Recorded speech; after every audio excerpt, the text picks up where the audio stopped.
Hey everyone, welcome to another episode of Inner Peace, Better Health. I'm your host Avik, and today we have an extraordinary guest who's going to share his fascinating journey through spirituality and meditation. So please welcome Bob Martin. Welcome to the show, Bob. Hi, thank you. Thank you for having me. Pleasure to be here. Lovely, lovely. So, Bob, before we start our conversation, I'd quickly love to introduce you to all of our listeners. Dear listeners, Bob has led an incredibly diverse life as a successful criminal trial lawyer, meditation teacher, professor, and the mindfulness coordinator at Elon University. So he studied under Hua Qingni, a 72th generation master from the Shaolin Temple, and has also explored various spiritual paths, including Taoism, Buddhism, and Christianity. So, why to wait? Get ready for a fun, cool, and engaging conversation that will leave you inspired and enlightened at the same time. So, welcome to the show again, Bob. Thank you. Again, happy to be here. Great, great. So, Bob, to start with, I mean, if you can share what first drew you to the meditation? Well, I suppose that my story is very common in some ways. It's very unusual in the particular facts of my life, but it is pretty common that sometimes you go through periods in your life when you're kind of scraping bottom. Your life is unraveling, and you're looking out for some kind of safety line. And at that time, it just so happened I was seeing a therapist, and the therapist was actually the English language editor and a disciple of this Taoist master from the Shaolin Temple. And I was introduced to Taoism at a time when I really needed to find my North Star. And so that led me from one thing to another, and was my first real introduction into all things spiritual. Hmm. Understood. Okay. And also if you can share how has meditation helped you navigate the challenges in your life? Oh, it's been everything. Um, from well, to be absolutely confessional, during that period of time, I had some problems with drugs. Mhm. And so first, we have the 12-step programs, Alcoholics Anonymous and the like, and Narcotics Anonymous, and I attended that. But eventually I got to a point where it really was having, I guess, diminishing returns. It wasn't giving me what I needed. And so turning to the spiritual side of things gave me the ability to move on with my recovery. But then it went far beyond that. You begin to cultivate the process of meditation and learning about these things calls for you to actually intentionally cultivate things like loving kindness and compassion, equanimity, sympathetic joy, and to take time in your life to experience, beauty and passion and awe. Mm. And at some point in that process, you can actually feel your heart open. I've talked to a lot of folks that have had that experience, and for everyone, it's a little bit different. But there is a physical sensation that actually occurs when your heart opens, and once that occurs, once that happens, the only thing that's really important to you in your life is to reach out and try to ease the suffering of others. Understood. That's really really awesome. Thank you so much for sharing this. And also it's a kind of general thing. Like some people think that meditation is kind of just sitting quietly. So how do Not you at all. Not at all. yeah, how do you explain this? Yeah.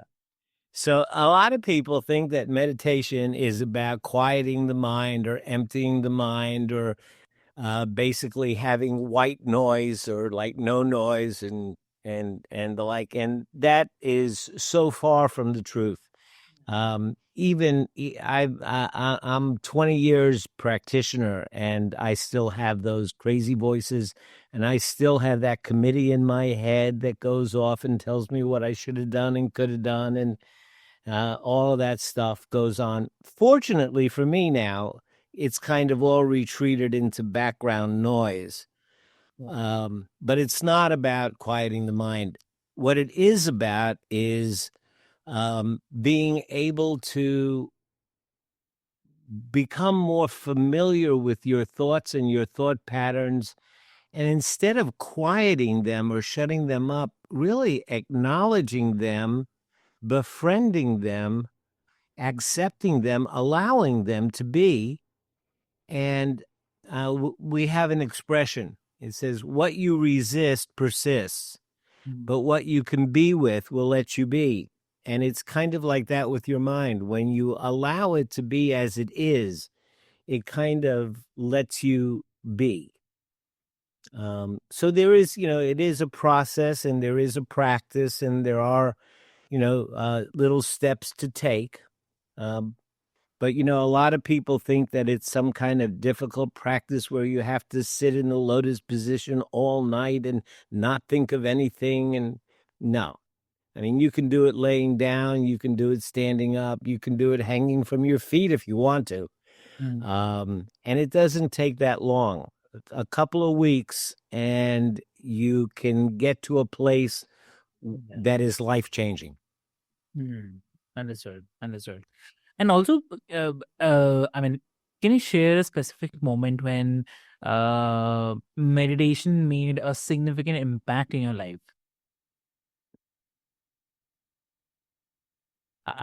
No, I can't because it has had so many of those moments that have been awe-inspiring and the like.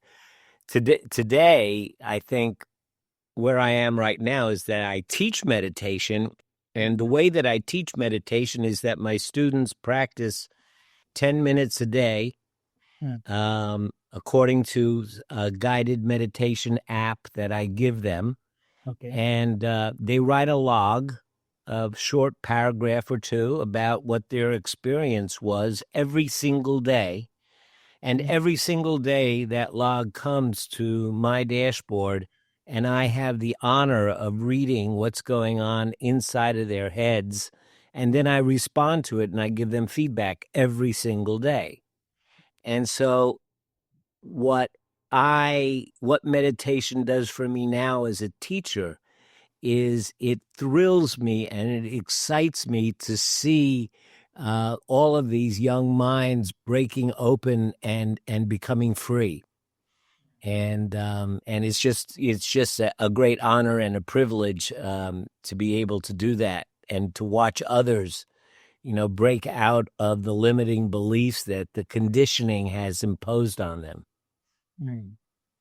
Understood. Understood. Yeah. So, okay. So, some listeners, I mean, I'm taking a kind of example basically. So, some listeners might be skeptical sometimes that about the spiritual aspects of the meditation. So, Uh-huh. so how would you say to them?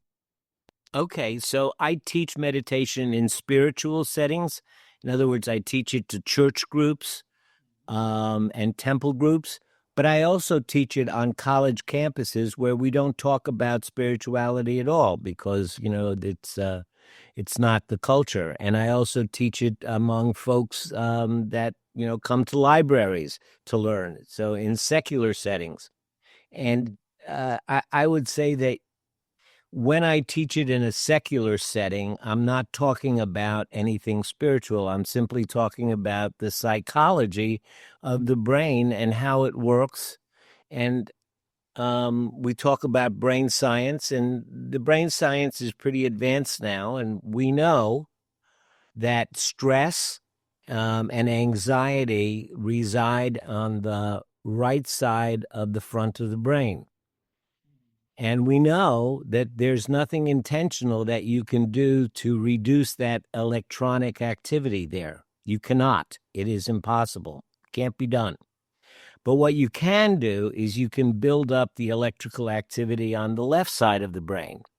That's Mhm. where your relaxation and digestion and creativity and where the ideas and intuition comes from. So we can build that up, actually increasing the electrical activity in that portion of the brain. And when we do that, it balances out the brain so that you are more balanced and therefore more stable and more secure in your life. And you become more creative and more connected. And that's just, we can prove this with brain scans. We can show pictures of it, and there's no question that is the brain science. Neurons that fire together wire together, and they form neural pathways, and those neural pathways carry electrical charges, and we can show it on a brain scan. So, for those that are skeptical about the spirituality, you don't have to go there at all. Hmm. You can just look at the science. Yeah. For those that are open to the spirituality, though, we can have a deeper conversation about whether when we break free of the conditioning, we start to get in touch with what, psychologists might call the authentic self, but what spiritual meditators would call the soul. And so that can be a very, very powerful conversation as well. So you can look at it from either way, from a spiritual or from a scientific perspective. And either way is powerful. Lovely, lovely. That's a great way of explaining. Thank you so much for explaining this. And also, like, how does going with the flow fit into your meditation practice? Okay. So if I can just take a moment and describe, what meditation is. Wow. Um, and the best way that I can do that is there's a metaphor that I use. And this is it. Mm. So I think, well, so we all have a sensation or a sensation or a feeling, a sense that there is a flow of thinking that goes through our mind. Now, I don't want to get esoteric about it or anything. You could just call it series of electrical impulses, or you could, say that it's something more divine, whatever. But there is this flow of thoughts, of consciousness that we all sense flows through our mind. So I liken that to kind of like the river of consciousness. And on that river of consciousness, there are twigs and leaves and logs. And I would liken those to our individual thoughts. Now, most of us, the way that we live is like we're riding on a twig on the river. And if the river is calm, then life is good and easy. If the river is got white water in it and there are rapids, then life is choppy. And Lord knows if if we're heading towards a waterfall, we're looking like a total disaster. So Mm. that's how we live. We live in our thoughts. We have a thought, and that becomes who we are. There's no distinction between me and the thought. So, Yeah. what we do in meditation is we practice something that we do every day, but we do it in an intentional way. And Okay. so, let me ask you this question. Yeah. Have you ever been listening to somebody and it was your intention to really listen to them, Mm. but then your mind drifted away and you started thinking about, whether you left something on the stove or what you have to do tomorrow? Has that ever happened to you? Yeah, yeah, most of the times, yes. And it happens to all of us. But Yeah. at some point, you kind of notice that you're not listening anymore, right? Yeah. Yeah. And when you notice that, there's this little sensation of like a little bit of a startle, very subtle little startle. It's like, oh, I'm not listening. And it's kind of like waking up from this fog of that you were kind of drifting into, thinking about this and blah blah blah blah blah. Your mind was going, but then you kind of wake up. You go, I haven't been listening. Is this true? Exactly, 100%. Exactly. And so when that happens, and all of a sudden the next thing that happens is that you have all these judgments. Oh, I should have been listening, and why wasn't I listening? And I got to go back, and how am I going to make them repeat it? And all this stuff. But finally, you go back and you start listening again. True. Okay. That Yeah. is exactly the process of meditation, except we set it up artificially. Mm. We say, pay attention to the candle. But then we expect that your attention is going to wander off. We expect that. That's what should happen. And at some point, you kind of go, oh, I'm not paying attention to the candle. Like, oh, I'm not listening. True. And when that happens, you get all of these judgments that come up in your mind, like, oh, I should have been doing it, and I can't keep my focus, and I can't concentrate, and I'm not doing this right, and blah, blah, blah. Mm. But eventually you go back and say, okay, let me put my attention back on the candle. And then your mind goes off again, and you go through that again. So that is meditation, because when you do this little exercise, what you're learning is you're learning what the fog of rumination and projection, the blah, blah, blah, blah that your mind does, you're learning what that feels like. You're also learning what it feels like to wake up. You're also beginning to see the judgments that you have in your mind. And then you have the opportunity to begin again and start over. And by doing this over and over and over again, you start to be able to distinguish between being in the fog or being awake. You'll begin to distinguish between having judgments and letting them go. So, in this tiny little practice, you're beginning to separate yourself from your thoughts, and you're beginning to watch your mind at work in an intentional way that gives you a lot of data about who you are. And over time, that little process will allow you to get off of the stick on the river and climb up on the bank of the river Mm. and watch the river. And from the place of watching the river, Mm. life is very stable. Exactly. And that is the process. And the cool part about it is you're actually not only watching the river, Mm. but you're watching yourself on the twig on the river. So from being on the twig, you're experiencing life. From being on the bank of the river, you're experiencing stability. And both of these things happen at the same time. Now, this is a trained state of being. And it's not something that comes to us naturally, but it doesn't take long, a couple of weeks, and you begin to experience this. And then you spend a little time, sharpening that skill. Understood. Yeah. Wow. That's so awesome. Yeah. So, what advice would you give to someone who is new to the meditation and looking to improve their spiritual well-being? Well, the first thing that you want to do is familiarize yourself with what it is and what it's not. And so I have a website, and I have written a little 40-page ebook that's free for downloading, and there's no obligation. So if you just go to my website, right there on the front page, it says,